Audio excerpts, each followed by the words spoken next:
hier, vous avez assisté au défilé du 9 mai. Quelles sont vos impressions?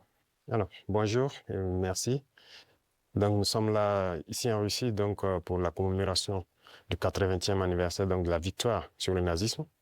Et comme vous l'avez dit hier, on a assisté, donc, à la cérémonie, une parade et donc une cérémonie aussi de dépôt de gerbes, donc, sur la tombe du soldat inconnu. Je pense que c'est très symbolique.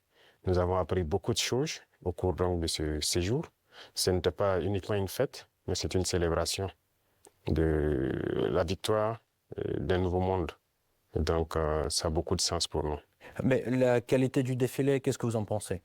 Oui, c'est comme je le dis, c'était parfait. Parfait, et ça nous a fait apprendre beaucoup de choses.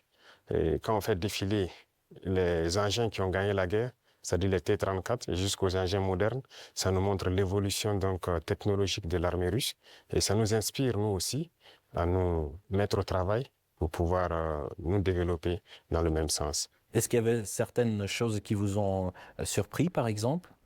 Surpris, toujours, on est toujours surpris quand on voit l'avancée technologique. Et dernièrement, je pense qu'il y a une nouvelle arme qui a fait son apparition dans l'arsenal militaire russe, Oreshnik, qui donc nous avons pu voir passer. Et je pense que ça, c'est très significatif.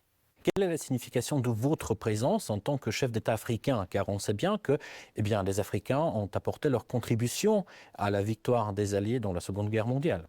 Bien sûr, c'est comme je l'ai dit, les Africains et les soldats donc, soviétiques ont contribué beaucoup à libérer le monde du nazisme. Et si le monde n'était pas libéré du nazisme, on ne sait pas ce que ça allait devenir.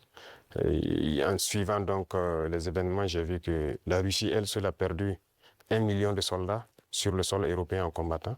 L'Afrique aussi a donné, nos ancêtres ont beaucoup combattu sur le théâtre européen, principalement en France, en Belgique, en Italie, pour libérer le monde du nazisme.